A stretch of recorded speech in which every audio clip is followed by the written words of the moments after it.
shirt, anything pink, a pink bow, anything. See, I thank God for, look at all this.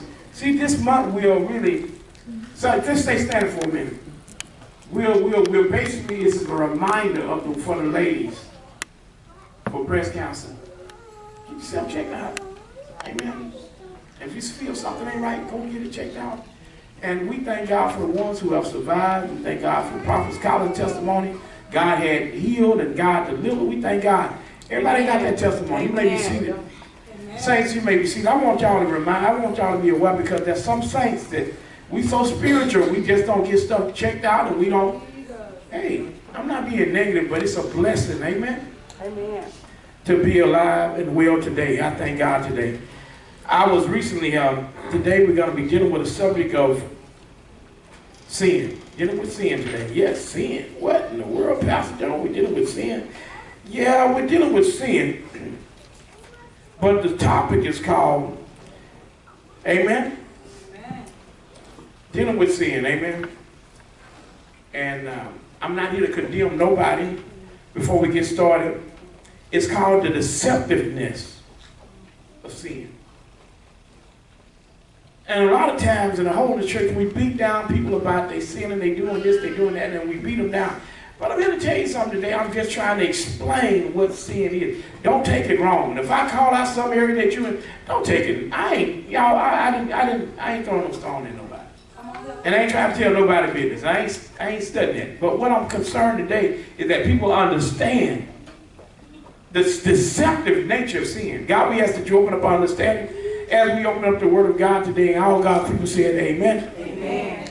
Amen. Recently, the children had eaten some spaghetti.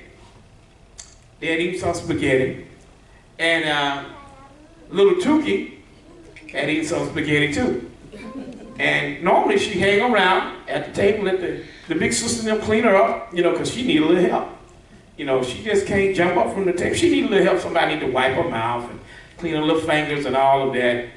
And I was sitting down and I had a little silky type of white shirt on. And what I done with little Tukey, I said, baby, come get Daddy a hug and kiss. So little Tukey come be-bopping over there, and she clammed into my lap and gave me a kiss on my cheek. And time she gave me a kiss on my cheek, I got an epiphany. I got a revelation real quick. And the revelation is that she still has spaghetti sauce on her lips. And said, Marion, come get her. I said, Marion, come get her. And then she gave me a hug too. Gave me a hug around my neck. And then when I went and looked in the mirror, I saw a spaghetti stain on my nice little silk shirt. I said, wow. And God started dealing with me about sin, how sin does sometimes. It's a deceptive nature when we're dealing with sin. See, I enjoyed the hug from little Tukey. And she always wanted to give Daddy a kiss. And she gave me a hug, and then after she gave me a hug, the stain of sin was on me. It wasn't sin, the stain of spaghetti was on me. The stain of spaghetti is on me. And we think it's sort of hilarious, don't we? But that's how sin is. Sin is that it looks glamorous. Sin, what sin does is that it allures you and it deceives you. I want everybody to raise their hand. Has anybody ever tried some type of sin and then when you experienced it, it wasn't what you thought? It really wasn't what you thought. See, you thought it was going to be like this, but it wound up being like that, and you're like, that's not what I thought it was supposed to be like. Because you sampled sin and you weren't supposed to sample it. Come on. It deceived you. Amen. Okay, I don't know. I'm not down on anyone that ever been hooked on alcohol or drunk beer or wine and got hooked on it. But I tried it when I was 15 at a party. I went to I think we had a family reunion, and then some of the people adults had some stuff.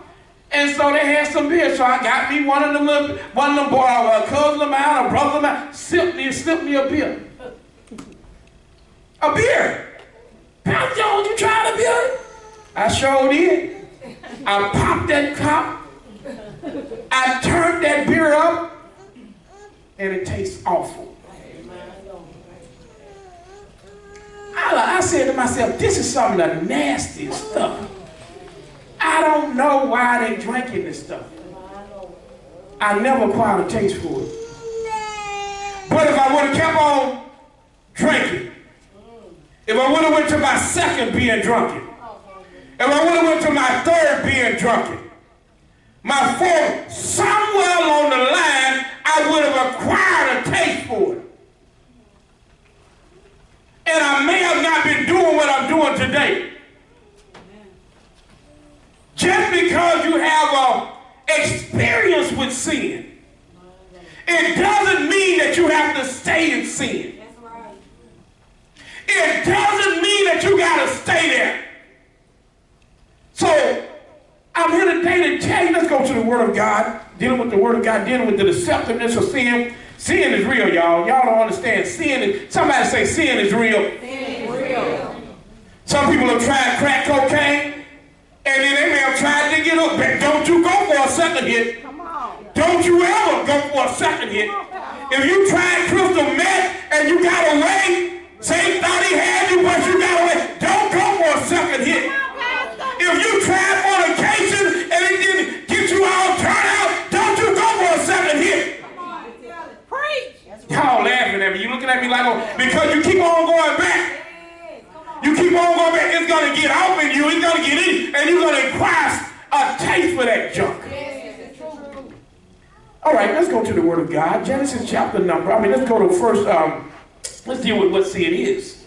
1 John chapter number 5, verse number 17. Elect Lady Jones, can you read that?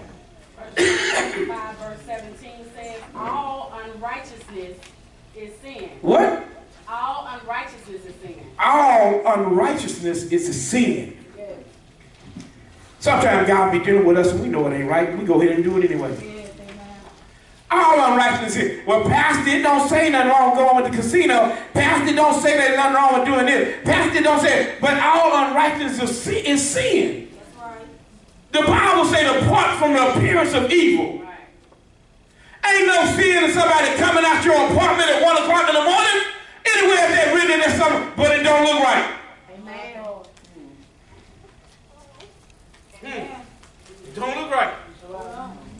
I remember going out to outreach, and I would go out to outreach by myself when the Bible encouraged you to go 2 or 3. It don't look right. So guess what? I remember going into this woman's house, this lady house, and I went to the lady house. It was, the time had got ready to change. Y'all heard me tell the story many times before. So I went in there, I had my big old Bible in my hand, dressed in a tie and a suit. So I looked like I was about business, right? I came to her door at 5 o'clock in the evening and she wasn't dressed. She said, wait a minute, let me get some clothes on. That should have been my sign right there. I should have let her. But guess what? I came on into our house. Oh, come on, we get too deep, we get too spiritual now. See, the problem is that we got to operate in something certain. I came on into our house, and I sit there, and there was nothing else went wrong. She sit there, she listened. I began to tell her about Acts 2. I began to tell her about Acts chapter number 10, Acts chapter 9, and I began to tell her all about this and that. And we just had a good old-fashioned conversation about being saved. Amen? Can I get an amen? Amen. Totally innocent. But when I tipped out about an hour later, maybe an hour and a half later, it was dark. Come on now. With my big old Bible, tipping out of this woman's house at dark. I wonder what the neighbors thought. Wow. Oh, he was just over there keep telling about the word. Amen. It took him an hour and a half to tell about the word. Come on. It took me an hour and a half to break down the word of God to her. The truth. It did. But it didn't look right. Oh, no, the neighbor looking over there. What they doing over there? What they doing over there? Why is it taking them so long? If he telling them about Jesus, he should have been talking about Jesus and got on out of there. Another case in point. Me and a minister of the Word of God went to a woman's house, and once again, I got my partner, I had my minister buddy with me this time. And so I'm thinking I'm covered because, you know, we going out. And we go in there and we preach. It was a pastor actually I was with. And we preached the word of God, and we just sit there and talk to her about the word. Husband come busting in there. Look like he about to body slam everybody in the house. Looking at us like we had crazy. And the only thing we doing is teaching the word to this woman of God.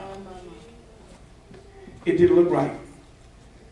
The average man that ain't saved don't want no two men in their house, in his house, sitting down talking to his wife that is by herself about being saved at 8 o'clock at night. We got to use some wisdom with sin. If it don't look right, it probably ain't right. Hallelujah. Dealing with the deceptiveness of sin. Did you start first? Did you read that? All unrighteousness is sin. Keep reading. And there is a sin not unto death. Let's go to 1 John chapter number 3, verse number 3. Dealing with the subject of sin now. Go ahead and read. 1 John chapter 3 and verse number 3 through 9. 1 John chapter 3, verse 3. And every man that hath this hope in him purified himself, even as he is pure. Whosoever committeth sin transgresseth also the law. Whosoever do what? Committeth sin. Whosoever committed sin transgresseth the law. So therefore, if you say you're a child of God, you need to know this biblios. You need to have an understanding of the word of God. I don't want to hear what your pastor said. I don't want to hear what your bishop said. I don't want to hear what your apostle said. If you don't know the word of God will tell you what is right and wrong. The word of God will tell you that this is wrong, that is wrong. You need the word of God to tell you. And your pastor can help you, and your bishop can help you, and your apostle can help you, and your prophet can help you, but you need to know for yourself what is right and wrong. And this word of God will tell you. Go ahead and read. For sin is the transgression of the law. For sin is the transgression of the law. Okay, this test for the saints of God. Ain't nothing wrong with a man holding a woman's hand. Is there anything wrong with a man holding a woman's hand? 1 Corinthians chapter 7, it's good for a man not to touch a woman. Pastor, we ain't doing no harm, and I'm just sitting in his lap and he just holding my hand. We engaged now. If you want to speed up the process, you might not want to do that. Ain't nothing wrong with kissing. And you ain't married. If your lips is a part of your body that can touch a woman, it better be a sister-in-law, the older sister-in-law, and a mother, and you look up to her as a mother or something like that. Other than that, if she ain't a mother in the church, don't be kissing on her. Don't be... All right. He a pin drop. Because in today's church, you can do all this kind of smooching and kissing and holding hands, and then it leads to what? Fornication. Say, what is fornication? Fornication is being intimate with somebody and you're not married to them. Pastor John tried to stop me from getting my fun. Baby, I'm trying to keep you saved, and I'm trying to make sure you're in a position to marry when it's time to marry. That you haven't messed yourself up. Amen? So, did you continue that? Read all the way through verse number 9. And you know that he was manifested to take away our sin. And he was what? Manifested to take away our sin. Jesus came so that he could take away our sin. Go ahead and read. And in him is no sin. Whosoever abideth in him sinneth not. What? Whosoever abideth in him sinneth not. What? Read it again. Whosoever abideth in him sinneth not. If you are abiding in Jesus, you don't practice sin. Amen. If you abiding in Jesus, you don't what? You don't practice sin. That's right. It don't say that you don't miss the mark, but you don't make it a habit of practicing sin. That's right. Amen. You don't practice it.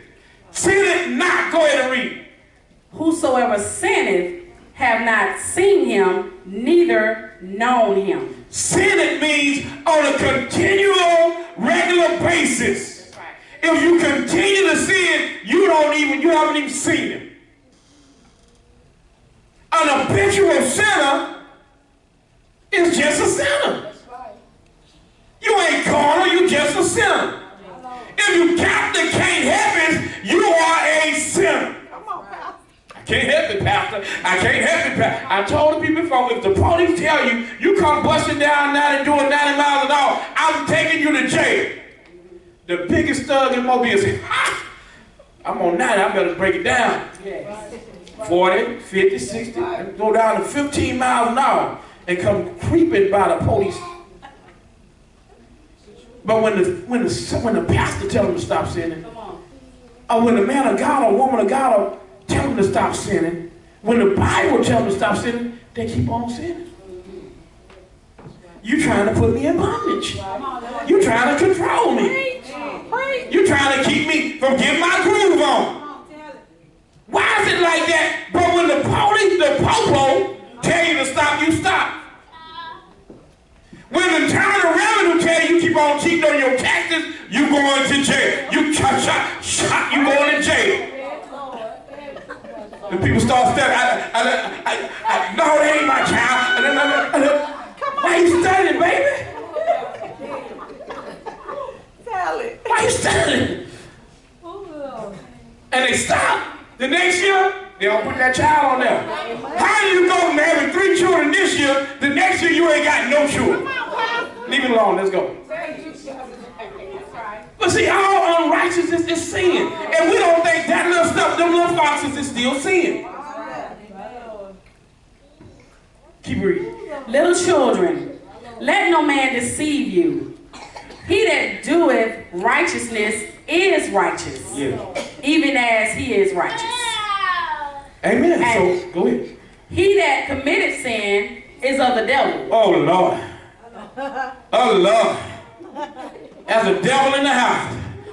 You keep on sinning, keep on playing with sin, you of the devil. So how can saints say that they saved and keep on sinning? Because they let the devil get in them.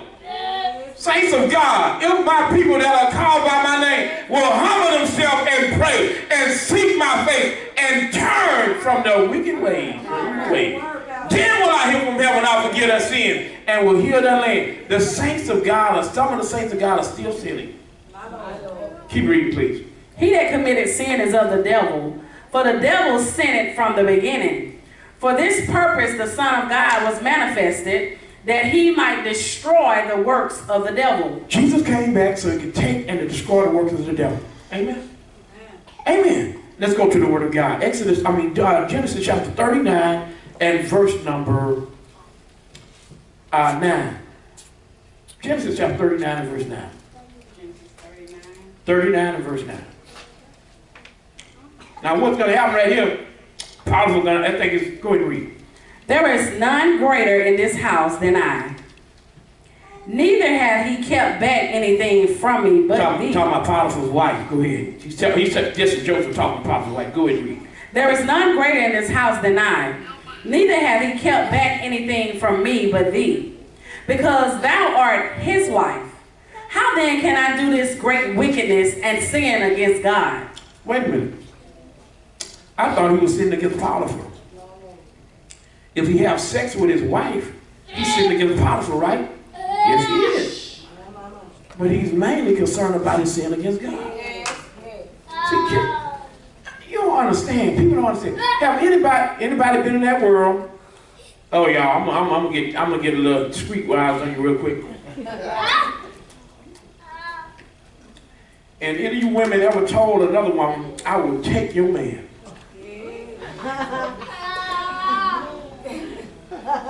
He'll be in drop. Y'all think I'm joking. See, we get to a religion church. In the world, they'll do that. Them devils will call your wife on your phone and cause confusion. Yeah, I slept with him. Click. Bam. See, we don't do that. We don't pull that junk in church, right? But you got some bold soldiers out there. They will take your... sleep with your man and sleep with your wife and take your wife from you. And daddy do something. She with me. What you gonna do? Y'all think I'm joking? You got some men out there that's bold enough to do that. You got some women out there that flirt with death because you might wind up dead. That's bold enough to do that. And before you got saved, you may have been flirting with death. Okay, that's enough of that. Leave it alone. People looking at me like a cow standing in the gate. I don't know what he's talking about. I don't know what kind of preaching is this. See, that's because you ain't done that. That's because you ain't bold enough to do that. That don't mean you don't know somebody bold enough to do that at one time in your life that you wasn't bold enough to do that. He preached the truth. Amen. See, he was more concerned about sinning against God. Joseph didn't want to sin against God. I got another witness. Psalm chapter 51 and verse 4. See, if we understand that when we sin against God. It ain't just against each other that we sin against God. We're actually sinning against God. These bodies are God's. They are not your own. They are just lent to you. The reason why you're one out of a trillion, or a couple of trillion, not a million, that song is a lie. One out of a million, you ain't no one out of a million, baby, probably one out of some trillions. The reason why you're here and the other person are okay, I'm going to get downright real about it. I'm here, and I was number 10 out of 11. But I had at least two siblings before me that died in childbirth. When they came into the world, they was dead. But I'm here. See, I don't take that for granted. You should never take your life for granted. You don't have to be here. You really don't. You don't understand. Do you really understand? You talking about my life, my decision, my this, my that. You need to go and look in the obituary column. Somebody your age may be in that obituary column. Somebody your age look just like you, but they down in the obituary column, and you here, and you got the audacity to tell God, this is my life. Preach, Pastor. He lent it to you. That's right. It's on loan to you from the Lord. It's on loan to you from the Lord. It ain't your life. He let you have. The only thing you got is free will. That's all you got is free will. And some of us with our free will, we choose not to serve God. It ain't that we the shot caller. At any time, he can decide to end it for us. And the sad thing about it, we don't know when. That's right. Psalm chapter 51 and verse number 4. Against thee only have I sinned. Now they said David may have written that song, Psalm 51, after he had sinned with Bathsheba. But David is saying, what about Uriah? Uriah wound up getting killing Uriah with the sword of the enemy. And then he got the audacity to write that against thee, and thee only have I sinned? David understood. I sinned against a bigger person than Uriah that I had killed. I sinned against a bigger person than Bathsheba that I laid with. It's bigger than that. I have sinned against God. Against God. The one that created me and gave me life. Let's go to Exodus chapter number 10, verse number 16 through 19. Dealing with sin. The deceptiveness of sin. Go ahead and read. Exodus chapter number 10, verse 16 through 19, please. Now. Verse 16, then Pharaoh called for Moses and Aaron in haste. And he said, I have sinned against the Lord your God. Oh, Lord. I want to give y'all an example how the average sinner do. Go ahead and read. You read. Then Pharaoh called for Moses and Aaron in haste, and he said, I have sinned against the Lord your God and against you. I've sinned against the Lord your God and against you. You think sinners don't know when they're doing wrong? They do. Don't act. See, I'm not going to give you a pass because you say you're a sinner. Baby, you know when you're doing wrong. Some of that stuff you know is wrong. And you can't, and I don't want you saints and the people of Manna to give sinners a pass when they sin and they know that they're doing wrong. That's right. Go ahead and read. Don't give them a pass. Tell them they're doing wrong. Yes. You know you're wrong. I don't care whether or not you say it or not. That's wrong. You ain't got to beat them up over the head with them. You can do it in love, but you still got to tell them that is wrong. Go ahead and read. Now therefore forgive, I pray thee, my sin only this one. Oh Lord, anybody ever done something you got no business doing? You told Lord, just forgive me this. If I ever get out of this, Lord, you ever deliver me out, if just get me out of this situation, and then you go back and do the same junk again. Bargaining with God, asking God if He can just get you out of your situation one more time. One more time. And then you look again, you're right back in that same mess. That's the deceptiveness of sin. You gotta watch it. You gotta watch it. Some things God don't want you to try one time. Amen. Some experiences God never wants you to have. When I came to that revelation about sin, the struggle was over with. When I came to the epiphany, when I came to the revelation that God don't want me to experience in this junk for my own sake and for my own soul's sake, I stopped. I'm not a big bad man because I go out there and sin. I'm hurting my own self. And if I would have kept sinning, I wouldn't have met Mama J. If I would have kept sinning, Lord knows. Go ahead and read, please.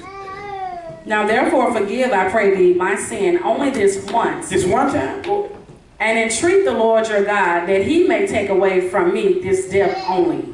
Sinners will come to us and ask us, can you please pray for me? I'm going through this. I'm facing jail time. I'm facing this. I'm facing, could you pray? I got a bad diagnosis. Could you pray for them and God deliver them? They don't even come to church. Come on. You pray for them and God keep them from going and get some jail time. You would think that they would show up to the house of God and give God some respect. Some of them don't. Amen. And as a matter of fact, when God is calling us, He's calling us to save us from trouble. A lot of people would not be in jail today if they would just have heeded the call of God. They wouldn't have been dead today. And when God was calling, they would have just accepted the call of God. If they just would have obeyed when God stretched out His loving kindness and arm to them. They running. I'm running from the Lord like some big bad wolf. I'm running like the gingerbread man. Run fast you can. Can't stop me. I'm the gingerbread man. Baby, that's a fox that's gonna outfox you. And he's gonna put you in his mouth and gonna gnaw on you. Amen? Amen. So we're dealing with the deceptiveness of sin. Amen? Let's go to Proverbs chapter 7 and verse number 7. All young men, all young women, I'm going to make it easy for y'all to understand the deceptiveness of sin. And this is one of the main scriptures, Proverbs chapter 7, verse 7. Everybody say Proverbs 7. Proverbs 7. Starting with verse 7. Starting with verse 7. Through 27. Simple. 27. Proverbs 7, verse number 7 through 27. Go ahead and start reading it, Lady Jones. And behold, among the simple ones, I discerned among the youths. What? I discerned among the youths a young man void of understanding. Switch that mic out. Go ahead and read. Amen. I want y'all young people to hear this. And the older one too. And the older one too. Everybody needs to understand this. Go ahead and read. And behold, among the simple ones, I discerned among the youths a young man void of understanding. Go ahead. Passing through the street near her corner. Yes. And he went the way to her house. What? Go ahead and read. In the twilight, in the evening, in the black and dark nights. Yes. And behold, there met him a woman with the attire of an harlot. Oh Lord. Oh Lord. It don't matter how you dress. He said she had the attire of a harlot. Go ahead and read. Now how a harlot dress? I don't know. Go ahead and read, please.